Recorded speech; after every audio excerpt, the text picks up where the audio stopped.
Boa noite a todos, boa noite a todas, boa noite Ana, seja bem-vinda. Vamos aguardar um pouquinho aí o nosso convidado chegar. Boa noite Mayara, boa noite Michel, boa noite a todos, sejam todos bem-vindos. Eu vi que teve mudanças aqui na coisa. Boa noite Felipe, deixa eu chamar você aqui.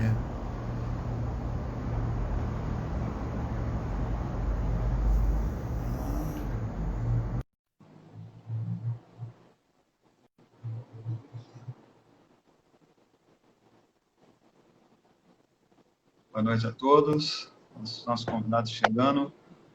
Boa noite, Felipe. Eu estou vendo você só um pedaço. E melhorou. Melhorou. Tudo bem? Melhorou. Mudou um pouco a configuração da... Você está me escutando bem? Tô te escutando bem. Você me ouve bem? Ouço também. Maravilha. Boa noite a todos e a todas. Estamos voltando às nossas entrevistas aqui no Movimento Petrópolis, né? E a gente convidou o doutor Luiz Felipe César, né, Não é só advogado. Felipe César. Não tem Luiz, não. É Felipe César, não tem Luiz, não. Não sei onde eu tirei Luiz aqui. Doutor Felipe César, né, advogado de Direito Público e Eleitoral, mestrando em Instituições e Política pela Fundação Getúlio Vargas e pesquisador do projeto IPOL USP. Seja bem-vindo, Felipe. Tudo bem? Obrigado, Daniel. Obrigado a todos da página. De fato, o projeto é RIPOL, porque é História Política. A gente Ah, apelidou de IPOL. RIPOL da USP. A gente trabalha com a recuperação da história política da Primeira República, etc., revisitando alguns conceitos.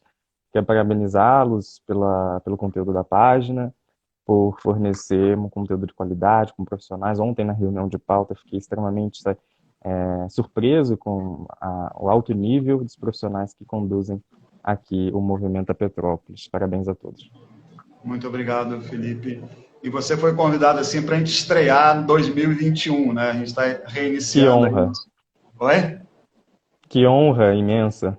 Sim, a honra é toda nossa. Ainda mais para a gente falar de um assunto assim tão peculiar que a gente está vivendo hoje na nossa cidade, né? O título da nossa entrevista é Eleições para Prefeito, o que está acontecendo em Petrópolis. Mas antes de saber o que está acontecendo, né, a gente tem que entender um pouco o que aconteceu em Petrópolis com essas eleições para prefeito, né? Então, o nosso objetivo aqui, né, como a gente estava comentando ontem, né, do Movimento a Petrópolis, é de tentar destrinchar um pouco, né, de uma forma assim mais orgânica possível, para que as pessoas possam estar acompanhando esse momento e entender da importância da gente participar da nossa vida política na nossa cidade, né?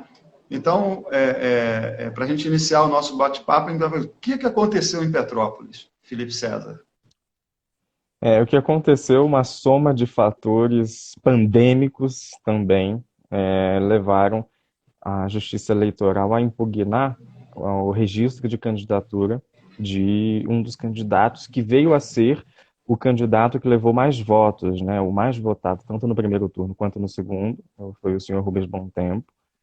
No entanto, o seu pedido de registro de candidatura foi impugnado pelo Ministério Público e por mais duas notícias de inelegibilidade que tramitaram e culminaram com uma decisão do Tribunal Superior Eleitoral inadmitindo o seu recurso e, portanto, deixando ele fora de qualquer possibilidade de assumir a Prefeitura de Petrópolis, ainda que sendo o mais votado das urnas. E aí a gente vê aí o primeiro grande problema, né, doutor Luiz? Eu não sei por que eu cismei com o Luiz, doutor Felipe. A gente vê aí o primeiro grande A problema, né? Ana, a Ana pediu para encurtar o meu nome e você está aumentando. A culpa é toda sua, deixar registrado. Não, não tem problema nenhum, não. Mas, assim, a gente acabou gerando uma grande confusão na cabeça do eleitorado, né? Eu acho que a gente já houve aí já o primeiro problema, né? Porque a impugnação É, dele aconteceu durante o processo eleitoral, não é isso? exatamente. Antes mesmo do povo ir às urnas, o Ministério Público impugnou o registro de candidatura devido, além de algumas condenações que, no entendimento do promotor, causariam a inelegibilidade, havia uma condenação transitada em julgado, que é quando já não cabe mais recursos, E nessa condenação está prevista a suspensão dos seus direitos políticos. O que significa isso? Significa que esse cidadão que tem a condenação por suspensão de direitos políticos, ele já não poderia mais se filiar a uma agremiação partidária, participar como eleitor de uma eleição e muito menos participar como eleito, né, como ocupante de um cargo eletivo. E ocorre que, devido ao pouco tempo, né, porque a gente tem que lembrar que as eleições ocorreriam em outubro, passaram para novembro, em razão da pandemia, até que a justiça se organizasse. E, aliás, foi um grande sucesso. É importante a gente lembrar que as eleições gerais nós elegemos mais de 5 mil prefeitos e prefeitas, e nós atualizamos mais de 5 mil câmaras de vereadores. Então, para um país do nosso tamanho, essas eleições foram um verdadeiro sucesso, né? Mas, infelizmente, Petrópolis e outras 9 cidades, devido a esse período encurtado em que a justiça teve para apreciar os recursos, acabou causando esse embaraço de o mais votado ter permanecido durante todo o período eleitoral e acabou não tomando posse porque justamente não poderia assumir em razão dessa condenação a suspensão de direitos políticos, né? Sim, a gente vê nesse processo todo, a gente estava conversando ontem, né, que a gente tem aí 3 momentos aí dessa questão aí, né? Uma é jurídica, né, que é o que a gente está falando, né, dos trâmites, né, do jurídico, dos tempos jurídicos, né? Depois você explica um pouquinho para a gente, só para a gente acabar de esmiuçar isso, né, que é essa questão do tempo que você está falando, né? Ou seja, a gente teve um curto prazo de tempo e a resposta da justiça ela não foi no tempo necessário para o processo eleitoral, né? Então, tem essa questão jurídica, né? A gente tem outra coisa que é a questão política, né?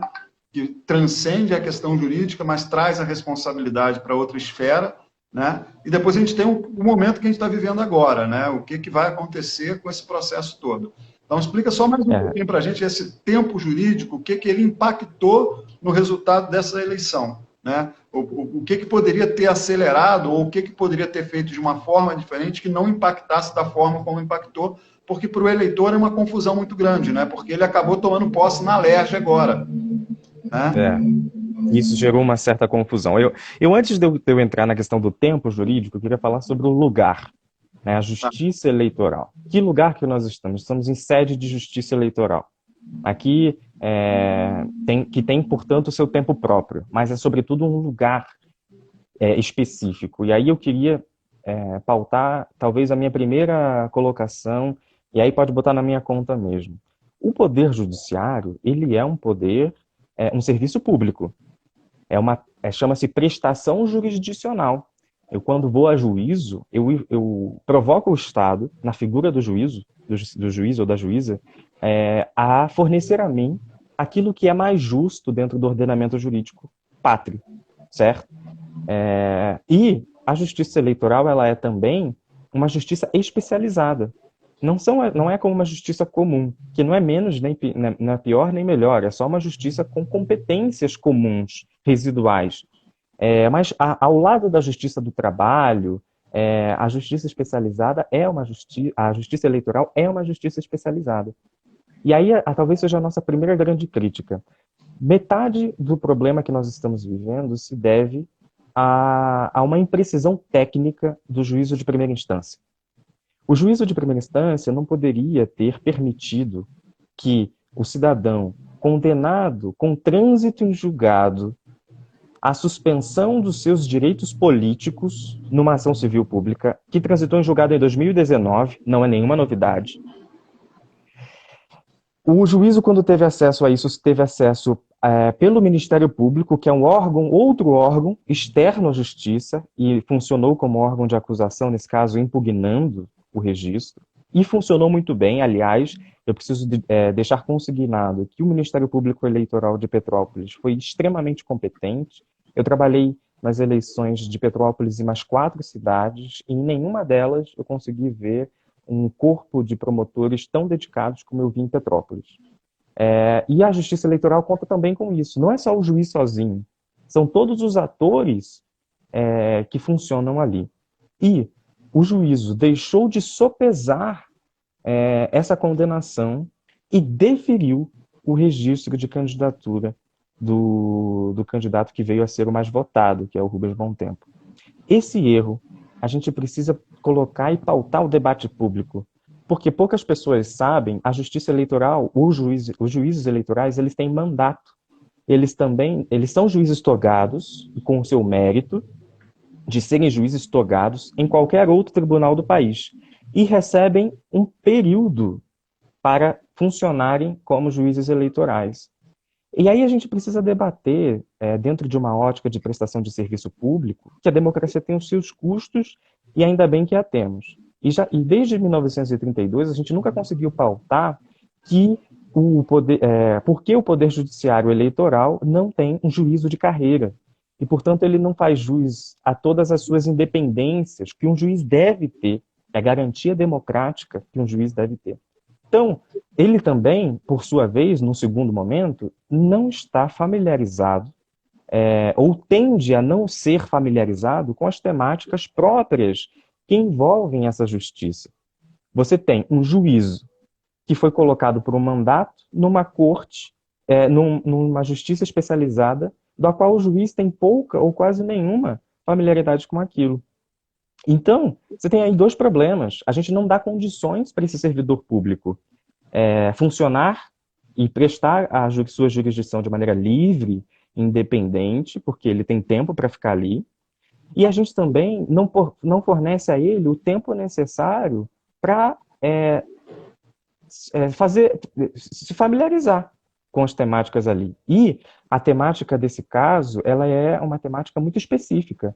As pessoas estão perguntando, mas se ele era inelegível, por que ele foi concorrer? Ora, ele não é inelegível. A gente tem uma diferença conceitual. E aí a importância de se ter o corpo especializado da justiça. O candidato que recebeu mais votos, ele não foi analisado, a candidatura dele não foi analisada sob a ótica da lei da ficha limpa. Foi analisado sob a ótica da Constituição Federal.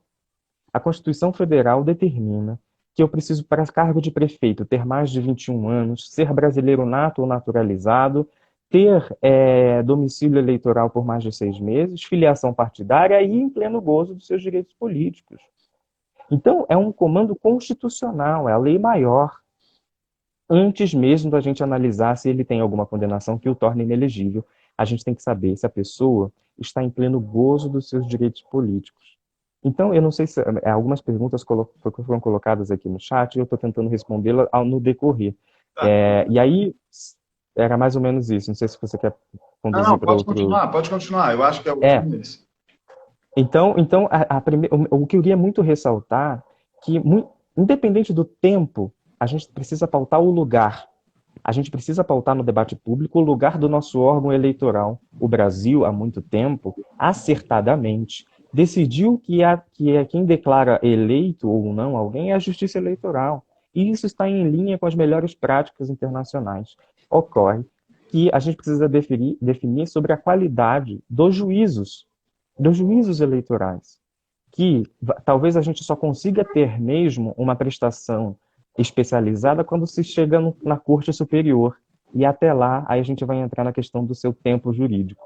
Realmente, o processo tem o seu tempo. Não interessa a ninguém, e quando isso acontece na história da humanidade, geralmente, é para condenar inocentes. Não interessa a ninguém que o processo corra a toque de caixa. Mas nem isso pode se colocar no caso concreto. O trânsito em julgado da decisão que suspende os direitos políticos do candidato se deu em 2019. O processo original começa em 2013. Então, a discussão do tempo jurídico, muito apesar da Justiça Eleitoral ter tido menos tempo para apreciar os recursos, ela também, a ela não caberia muita coisa a não ser reconhecer que existe um trânsito julgado pelo Tribunal de Justiça e que essa sentença não cabe mais recursos e, portanto, há suspensão dos direitos políticos. O tempo jurídico tem razão porque é necessário que a defesa se prepare, que não haja injustiças. A ninguém interessa um processo rápido e dotado de injustiças. Isso não é bom para ninguém. Deixa eu fazer uma pergunta. Quando você fala que ele foi transitado em julgado em 2019, né? Então, ali naquele processo não existia mais recursos ao processo. Ele já estava Exatamente. encerrado. Naquele momento, ele não teria que perder os direitos dele eleitoral? Ou seja, ser É, recolhido o título e etc, etc, etc, do processo? formalmente, sim. E aí a gente pode entrar em outras instituições, como eu falei do Ministério Público, que é a função essencial da justiça, assim como a advocacia. A gente poderia falar sobre o enfraquecimento do debate político e dos partidos políticos. Os partidos políticos são instituições importantíssimas a qualquer democracia. O partido político é a única instituição privada que, para ter poder, se submete ao voto. Então, ao contrário de algumas outras instituições que precisam fazer um certo lobby, e às vezes o lobby do bem ou o lobby do mal, mas é um lobby, um advocacy, uma influência nas esferas de poder, o partido político é aquele que tem a ponte direta com a população. E aí, nesse grande debate de demonização da política, de criminalização de partidos políticos, a gente perde uma instância importante. Veja, o partido político não poderia ter permitido que um dos seus quadros fosse lançado como membro de uma chapa majoritária para a eleição de prefeito, sendo com essas pendências judiciais.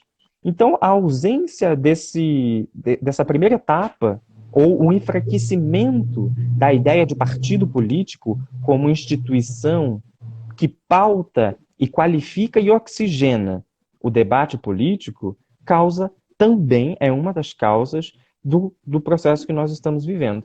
Então, uma depuração, o partido político é uma agremiação, lugar propício para debate de ideias diferentes, inclusive, discordâncias internas, mas que venceria por um debate de uma construção de consenso. Nenhum partido político deveria, portanto, estar alçado na condição de aceitar que um quadro seu, com suspensão dos direitos políticos, fosse, primeiro, filiado ou participasse dessa agremiação. E segundo, fosse ainda, dentro da sua convenção partidária, lançado como candidato numa chapa majoritária, ou em qualquer chapa, enfim.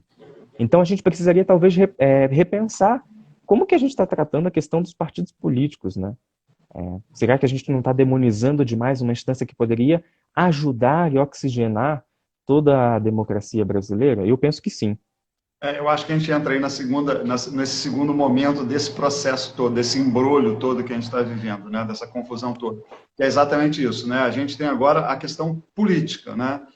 Como hoje a gente vem vendo paulatinamente essa necessidade, e aí eu vou falar, aí eu não sei aí a gente não sei se a gente tem concordância nessa questão, mas a gente vê uma força.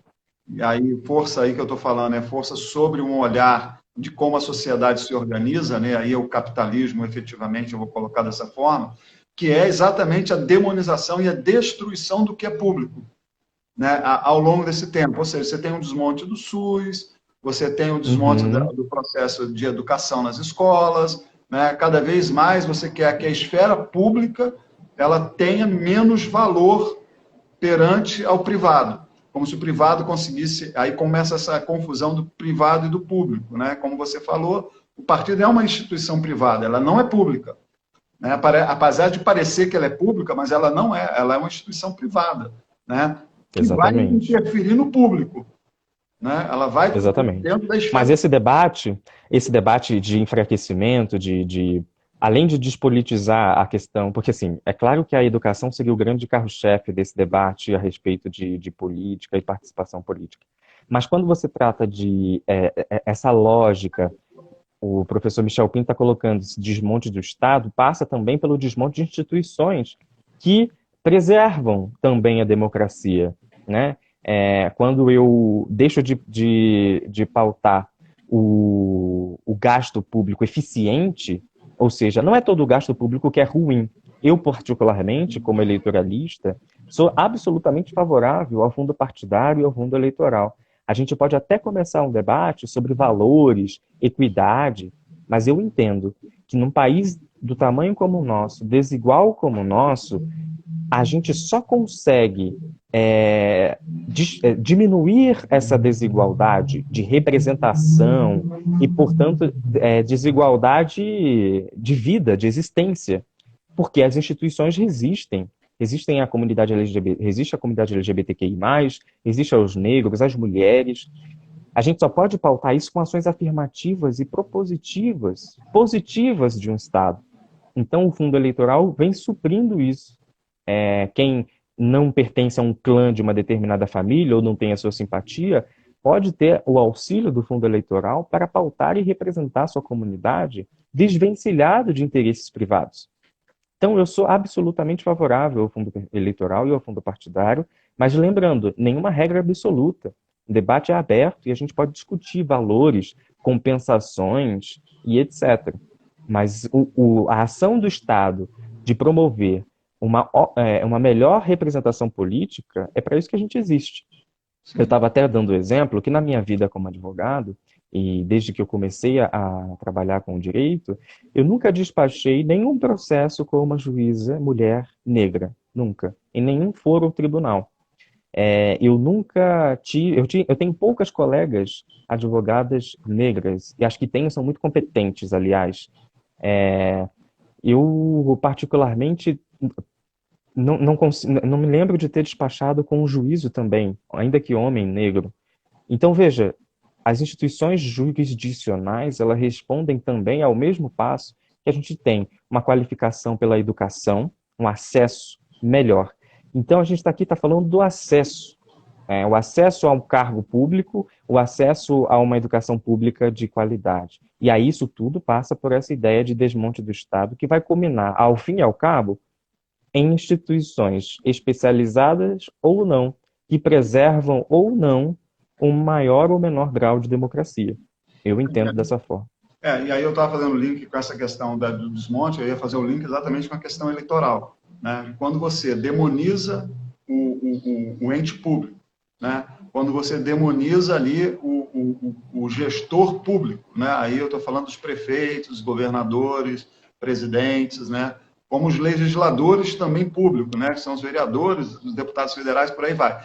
Você cria e aí a gente tem um reflexo disso na eleição, né? Que a gente teve aí apesar de, como você colocou numa entrevista sua, né? Que é uma escolha democrática também, né? Não votar em branco, votar nulo, mas a gente percebe que é também uma não vontade de participar desse processo, porque cada vez que a gente encontra um processo que aconteceu igual agora, que os partidos não estão lá fiscalizando, aí cumprindo a sua parte no processo, ou seja, de cuidar, de ver quem são as pessoas que estão filiadas ao seu partido, como é que estão a questão dela, e coloca uma pessoa para ser candidato, ela automaticamente está contribuindo para o que a gente não quer, né? Que é exatamente você ter pessoas que não querem votar porque já sabem que é tudo a mesma coisa, né? Que acaba tudo em pizza, né? Como se diz, né? Então, acho que esse processo, acho que é um processo que a gente estava conversando ontem, que é extremamente importante do papel do partido nesse caso, né? E aí isso acontece, veja que curioso, né? Logo na parte da eleição, que é uma parte preto no branco, né? A eleição majoritária vence a maioria dos votos válidos, não tem proporção nenhuma. É uma regra matemática e exata. Enquanto que na eleição proporcional, que são os cargos do legislativo, com exceção do senador, os deputados estadual, federal e vereador são eleitos dentro de uma grande conta de coeficiente eleitoral que favorece, aí eu queria fazer uma nota também, nós temos o melhor sistema proporcional em vigor desde 1945. Nosso sistema é muito bom nessa parte de promover, tanto é verdade que é a segunda vez que nós temos um alto índice de renovação numa instância legislativa. A gente teve em 2018, com a eleição dos deputados, que entrou em vigor essa lei, né, essa reforma eleitoral, e nós temos agora nas câmaras, a gente pode ver até aqui na Câmara de Petrópolis, que houve uma grande renovação, né, ou uma significativa mudança de quadros, essa alternância e que favorece a democracia. Mas então você estava falando, né, eu não me sinto representado, por isso eu não vou às urnas. E a eleição majoritária é um pouco isso, né? O meu candidato, que não foi nem ao segundo turno, poxa, me fiz de palhaço.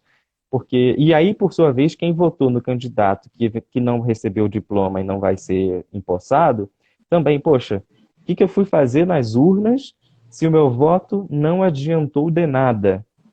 E aí a gente precisa chamar a responsabilidade das instituições que passaram por isso. Aí a gente precisa dizer, a Justiça Eleitoral errou no primeiro momento, errou mesmo, foi uma imprecisão técnica do juiz de primeiro grau, mas ela se corrigiu. Ela se autocorrigiu ao longo do processo e, portanto, confirmou a impugnação. Agora, no que diz respeito a essa representação política, veja, eu entendo e estou fraternalmente ligado aos eleitores que acreditavam na plataforma de governo do candidato que eventualmente não tomou posse. Isso é uma coisa terrível, me entristece muito, porque essas pessoas não se verão representadas pelo, pelo que acreditam, pelo que acreditavam naquele momento. E aí a gente junta isso com um monte de fake news sobre urnas eletrônicas, a gente chega no estado que a gente está. Veja, nós teremos novas eleições, né, podendo ter até um segundo turno. Mas será que o comparecimento das urnas vai ser tão grande a ponto de legitimar de fato uma eleição? Porque o legal da eleição é você ir, como eu disse, você falou da minha entrevista, de fato, votar branco, votar nulo é uma forma de representação. Eu sou obrigado a votar porque a Constituição me obriga, as leis me obrigam, e aí se eu não for, eu posso ser impedido de assumir cargo público, eu posso ter meu passaporte cassado e meu título, e portanto pagar multa, etc. Mas, para além disso, eu posso ir às urnas e não querer ser nem ninguém que está no establishment político, por isso eu voto branco ou voto nulo. Mas acontece que quando você invalida uma eleição inteira, você invalida a voz de todas as pessoas que se desprenderam do seu tempo, se arriscaram, porque é importante dizer que quem foi votar se arriscou. Sim. Nós estamos no meio de uma pandemia. A gente privilegiou quem não é grupo de risco, quem foi do grupo de risco, que não foi votar, é até legítimo, porque não quis se expor. Né? Aliás, amanhã acaba o prazo para justificativa, hein? Só para lembrar, quem não votou tem que justificar até amanhã. E é exatamente isso, Daniel. Eu sinto, muito entristecedor que essas pessoas que foram votar, por todos esses erros que nós citamos aqui, que a gente precisa entender, eu sou daquele grupo que entende que democracia não tem fórmula pronta.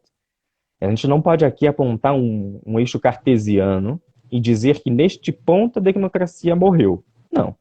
Mas foi uma falha. Não saiu como o melhor que a gente poderia ter. As instituições públicas e privadas não responderam à altura.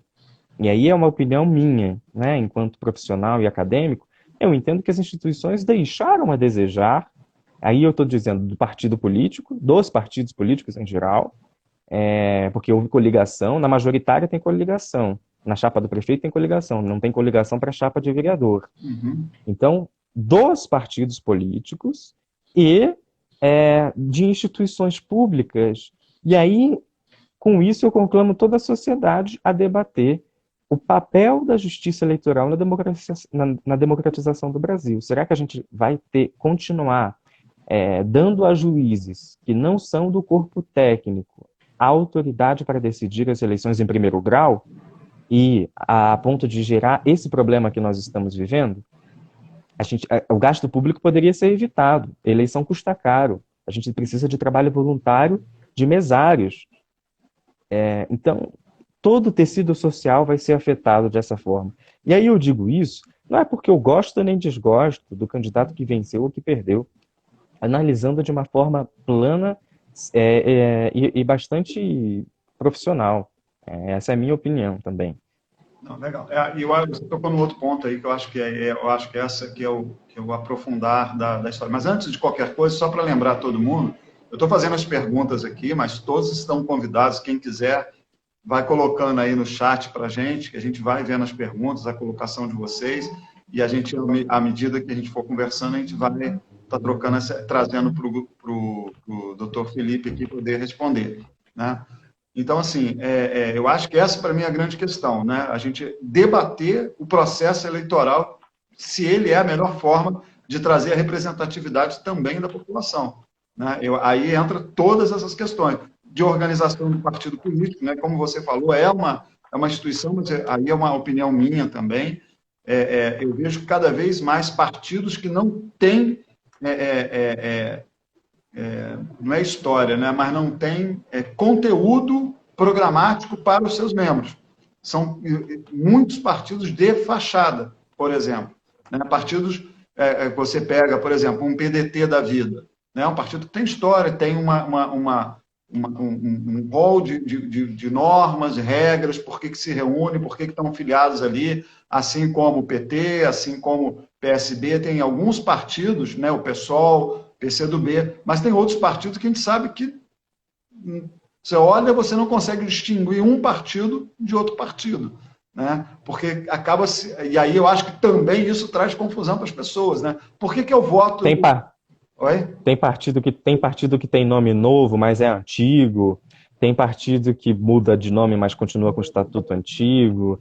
Eu acho que assim, eu não sou nem um pouco desfavorável da criação de novos partidos, porque a gente tem novos partidos que desempenham um protagonismo de representação muito importante. Eu que para citar por uma questão de gráfico, tá? Assim, uma questão mais técnica. O Jairo Nicolau, que foi meu professor no mestrado da FGV, ele elabora sempre anualmente os gráficos de ascensão dos partidos. E a gente vê alguns partidos novos, de esquerda e de direita, com uma ascensão de representação. Então, de certa forma, não confundindo sucesso eleitoral com sucesso político, longe de mim, mas apenas para dizer, não é a criação de novos partidos que é o principal problema. É a manutenção de velhas estruturas que se perpetuam sem uma plataforma coesa.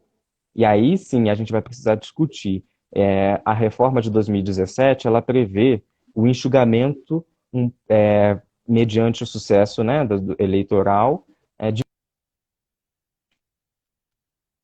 Felipe, você travou. Não sei se foi você ou se fui eu. E agora você me ouve? Escuto, está travando um pouco, mas eu não sei se sou eu. É, vamos ver se volta agora. Voltou, já estou te escutando bem. Ótimo, ótimo. Então, a ideia não é criminalizar, mais uma vez, a atividade partidária. A ideia é qualificar. A gente precisa debater qualitativamente o papel dos partidos políticos. Essa é a minha opinião.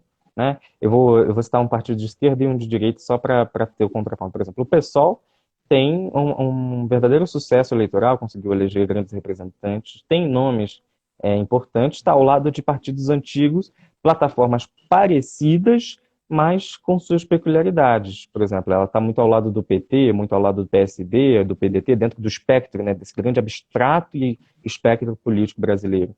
E a gente tem também outros partidos de direita, como o DEM e republicanos, que também conseguiram lá suas representações de seu sucesso eleitoral, e são novos, são relativamente novos, mas aí o meu problema é justamente esse.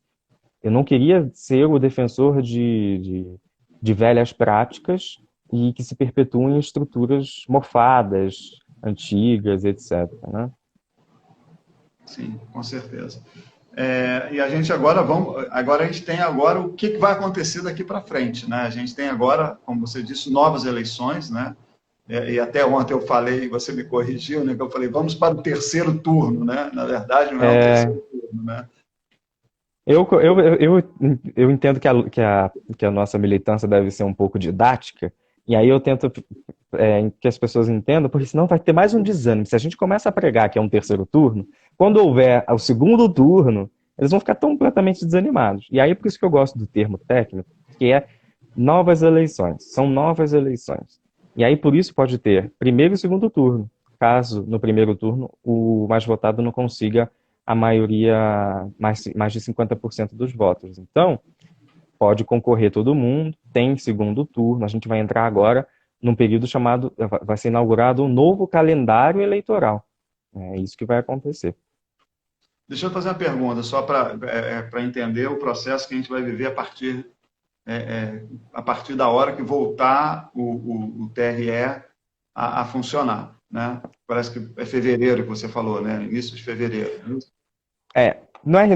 Não, o TRE acho que volta antes, no final de janeiro, mas o Tribunal Superior, que é onde está o recurso, que precisa ser certificado o trânsito julgado, o Tribunal Superior volta só no dia 8 de fevereiro.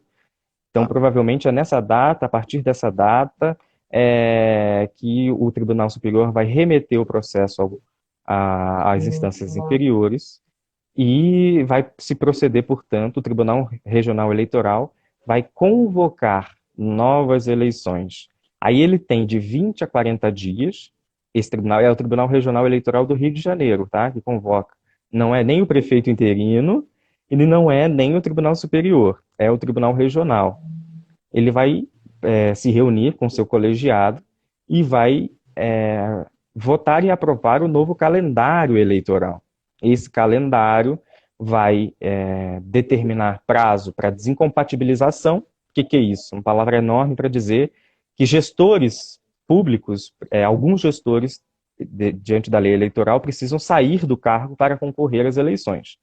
A lei determina isso. Gestores públicos e privados também, porque sindicatos, etc., todas essas instituições, a pessoa precisa se desincompatibilizar para estar compatível com o pleito eleitoral. Então, a Justiça Eleitoral vai ter que se debruçar sobre isso. O período de desincompatibilizações, que é isso que eu acabei de falar, vai que dar prazo para filiação partidária, uma nova janela, vai ter que tratar a respeito das convenções partidárias, também tem o seu prazo próprio, suas burocracias, e vai ter que definir, portanto, e depois, o prazo para registro de candidaturas.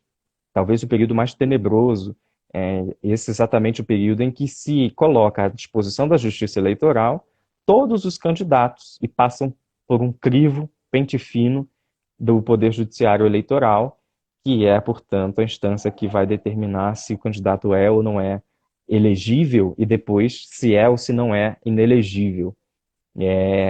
Depois, passado isso, portanto, aí virá a eleição mesmo, a data da eleição do primeiro turno e a previsão do segundo turno, caso haja necessidade, mas tem que estar previsto já no calendário.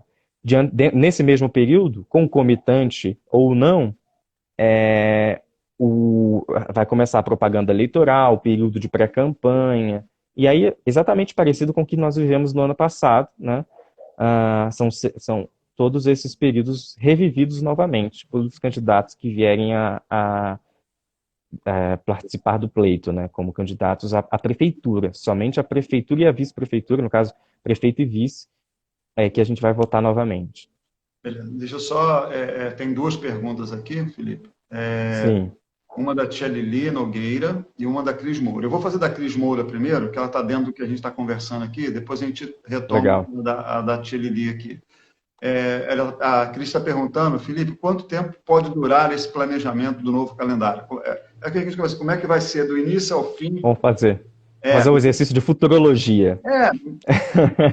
Não, olha, por tudo isso que eu disse, por todos esses andamentos de um calendário eleitoral, eu estimo que o primeiro turno das eleições deva se dar em julho, por aí, né?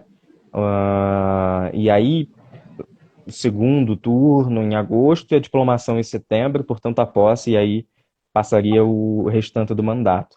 Mas antes de junho, eu acho pouquíssimo provável que a gente tenha uma definição desse calendário. Eu estimo que esse período de governo interino que estamos vivendo, ele deva durar de 6 a 8 meses, no mínimo 6, no máximo 8, para todas essas burocracias e questões eleitorais, e, portanto, aí sim a posse e terminando esse mandato de 3 anos e meio. Eu vou ler a pergunta da tia Lili, depois eu faço a do Michel aqui. Ela fala, boa noite, o nome do partido já diz não inteiro. Eu não entendi muito bem, depois se ela quiser colocar para a gente entender um pouco. Como a democracia, que é uma forma política de liberdade, como nos priva do direito garantido? Eu não sei se ela quis dizer direito garantido é por causa da votação, eu não entendi muito bem onde ela quis colocar, não sei se você conseguiu compreender. Eu acho que ela quis dizer assim, como que O candidato que foi mais votado não foi, talvez, o que vai Concordo. governar. A gente precisa entender, e eu gostaria de contribuir do seguinte sentido. Nós vivemos numa coisa chamada Estado democrático de direito. Por isso, eu não posso dizer que o voto vai inocentar uma condenação de quem quer que seja. O voto popular não tem esse poder, infelizmente, ou felizmente, talvez a gente tenha evoluído para isso. Estado democrático de direito significa que nós temos a participação popular em todas as instituições do país, mas que nós também temos o direito. Regras pré-estabelecidas, veja, não é nenhuma regra nova. Candidato com suspensão de direitos políticos não pode ser eleito e nem empossado mesmo. Então, se nós vivemos nesse Estado democrático de direito, a gente tem que fazer uma junção, uma conversa amigável entre a vontade popular e aquilo que pode realmente ser decidido pelo povo, diretamente.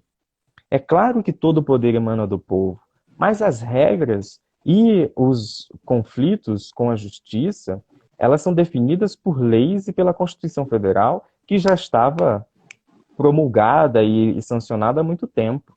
Não foi inventada nenhuma regra nova para desfavorecer um candidato. O que eu quero dizer com isso? Que ao participar dessa forma do pleito eleitoral, o candidato assumiu o risco. O candidato assumiu o risco porque tem a sua assessoria e, muito apesar de suas louváveis convicções a respeito do voto popular, sabia que o voto popular não poderia anular uma condenação por improbidade administrativa que culminou em suspensão de direitos políticos, certo? Então, nesse sentido, o Estado democrático de direito não permite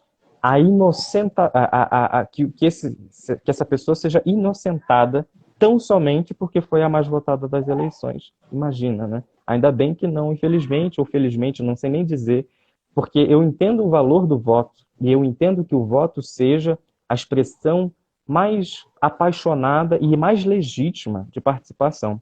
No entanto, há limitações, né? Num processo judicial, só para fazer uma analogia, para tentar estabelecer aqui, vamos supor, num processo judicial qualquer, se o advogado da defesa e a acusação ou o Ministério Público apresentam provas ilícitas, obtidas de forma ilegal, essas provas devem ser retiradas do processo. Muito embora o juiz tenha liberdade de decidir sempre. Então, o que eu quero dizer? Quem é o juiz das eleições, no final das contas? É o povo. Só que a gente está tratando de uma questão assim, é como se tivesse tido uma prova, uma ilegalidade. E, portanto, isso precisa ser retirado do poder de decisão do povo. Né? O que eu quero dizer? A gente precisa ter respeitadas as ordenações do nosso sistema jurídico. E aí, nesse ponto, eu queria até tranquilizar os meus concidadãos que o processo eleitoral no Brasil é um processo sério. Nós recebemos prêmios, nós somos estudados em diversos países. Ontem mesmo eu estava relendo uma dissertação de mestrado, né, na Universidade de Frankfurt sobre o sistema eleitoral brasileiro. O que garante a lisura do processo eleitoral não é tão somente a urna eletrônica, mas é o sistema eleitoral, é a justiça eleitoral como corolário disso. Então, eu sinto muito, realmente, como eu disse, lamentavelmente, o candidato mais votado não poderá assumir o cargo que pleiteou, mas ele assumiu o risco, a sentença já estava transitada em julgado ao tempo do pedido de candidatura. O Michel pergunta aqui, qualquer um dos candidatos anteriores, inclusive vereadores eleitos ou não, poderão concorrer? Todas as pessoas, em pleno gozo dos seus direitos políticos e com as condições estabelecidas na Constituição, elegíveis, podem concorrer. E aí eu coloco os vereadores que estão nessa legislatura e os que não foram eleitos, o prefeito interino, se porventura desejar, todos eles podem concorrer. Correto? Só quem vai... Nem o prefeito, nem os vereadores precisam se desincompatibilizar. Eles podem concorrer estando e exercendo a vereança ou a prefeitura interina, porque o prefeito, na verdade, ele é vereador, ele preside a Casa Legislativa e por isso assumiu a prefeitura. Então, essas figuras todas podem passar, submeter as suas candidaturas, e desde que a justiça diga não tem nenhuma condenação, podem pleitear normalmente. Tá, Só quem causou a nulidade do pleito é que não pode.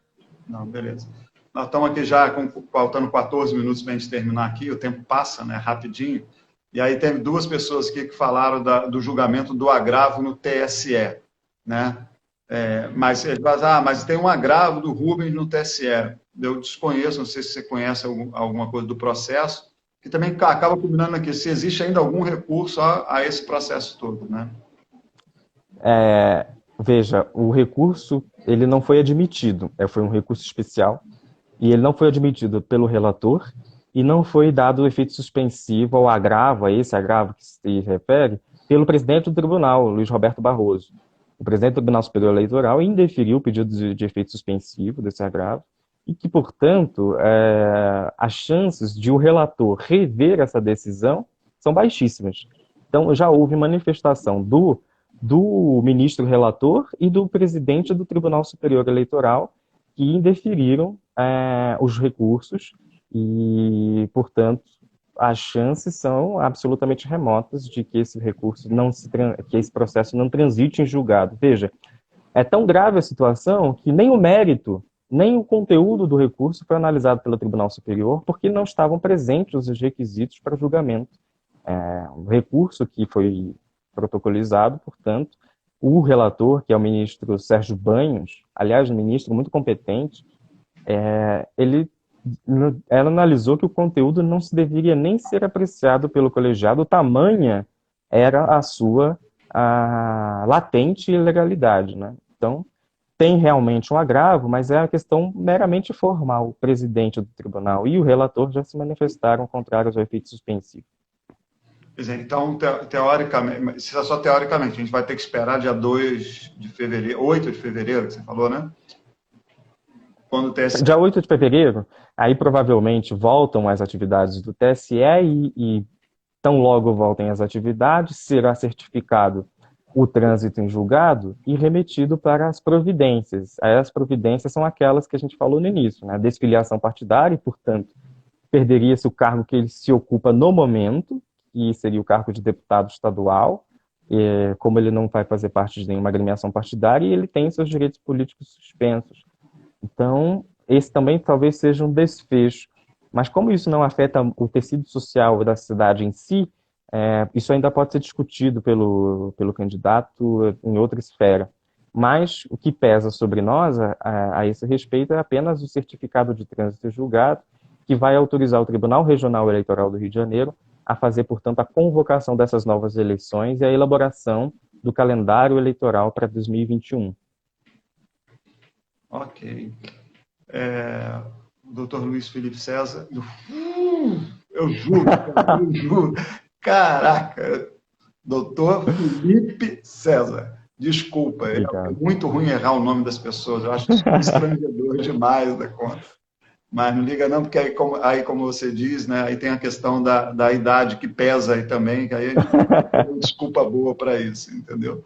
Mas, assim, o Movimento da Petrópolis, quero muito te agradecer, né, pela essa contribuição que você está trazendo à nossa cidade, né, de uma forma assim tão didática e tão clara do que aconteceu e do que está por vir a acontecer, né? E também dessa contribuição aí sobre essa questão política, né, que também afeta ao processo eleitoral de uma forma muito direta, né? E eu acho que é muito saudável, como você disse, né, que a gente tenha um aprofundamento dessas discussões do processo político dentro da nossa sociedade, como isso se dá, como isso não se dá, como é que isso deveria acontecer ou não, para que o processo democrático seja cada vez mais eficiente e mais representativo, né?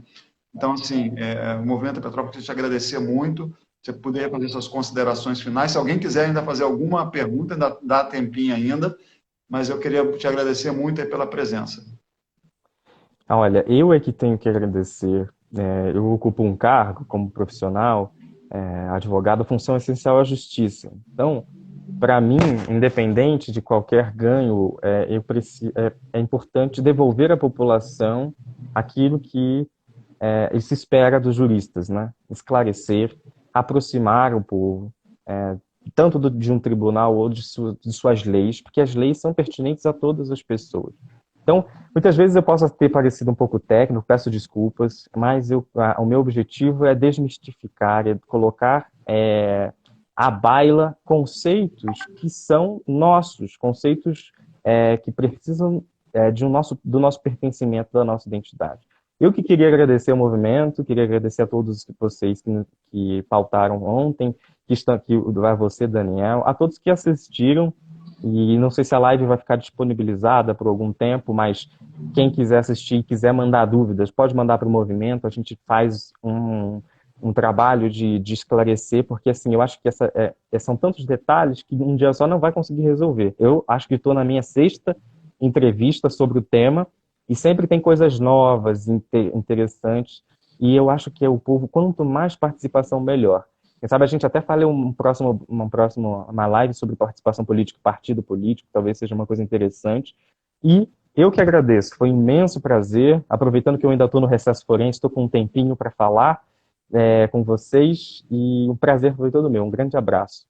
Foi bom você lembrar disso, Felipe. Realmente a gente deixa gravado, ela fica gravado tanto aqui no Instagram do Movimento Petrópolis, a gente não apaga, todas as entrevistas que a gente fez no ano passado estão todas lá. Né? Até interessante ter um repositório de entrevistas lá. E como a Viviane está lembrando, também a gente depois transfere também para o YouTube. Ou seja, fiquem nas 2 plataformas do Movimento Petrópolis, a entrevista estará lá. E qualquer coisa que vocês quiserem, manda para a gente, que a gente transmite para o Felipe. E breve a gente faz uma nova entrevista aí para a gente aprofundar um pouco mais esse assunto. Muito obrigado, doutor Felipe. Obrigado, gente. Um beijo. Valeu, um abraço a todos.